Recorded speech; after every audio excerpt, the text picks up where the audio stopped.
রেলে গাঁজা পাচারের অভিযোগে 4 পেন্টি বয়কে গ্রেপ্তার করল জিআরপি থানার পুলিশ। রবিবার রাতে তাদের গ্রেপ্তার করা হয়।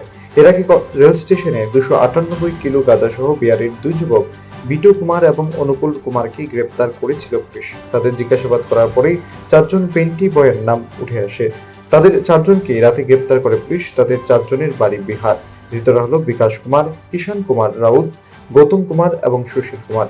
আগরতলা জিআরপি থানার ওসি সোমবার সংবাদ মাধ্যমের মুখোমুখি হয়ে তাপস দাস জানান, জিআরপি থানার পুলিশের গোপন খবর ছিল রানী কমলাবতী এক্সপ্রেস দিয়ে তার বহিরাজ্যে পালিয়ে যাবে। সেই মোতাবেক রেল স্টেশনে 4 পেন্টি বয়ে আসতেই তাদের গ্রেপ্তার করা হয়। সোমবার রিমান্ডের আবেদন জানিয়ে আদালতে তোলা হয়।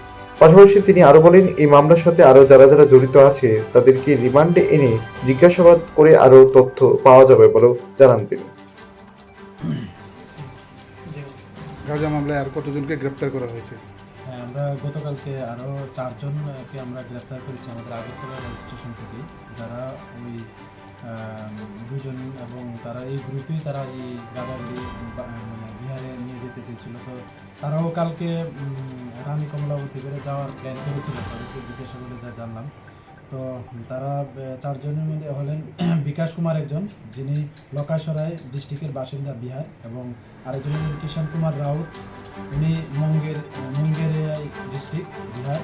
আরেকজন গৌতম কুমার, উনি বাগেশ্বরাই, এবং সুশীল কুমার বাগেশ্বরাই ডিস্ট্রিক্ট। তারা প্রত্যেকেই বিহারের বাসিন্দা। তাদেরকে আজকে আমরা মাননা আদালতে প্রেরণ করেছি এবং পুলিশ রিমান্ডে চেয়েছি। এবং তারা কোন জায়গায় মানে তারা কিসের কাজ করতো? তারা অ্যাকচুয়ালি যে দেওঘর এক্সপ্রেস ছিল, এটার মধ্যে তারা পেন্ট্রি বয় হিসাবে কাজ করতো, যা মোবাইল ক্যাটার হিসাবে তারা বিভিন্ন মানে খাওয়া টাওয়া এগুলি সার্ভ করতো আর কি।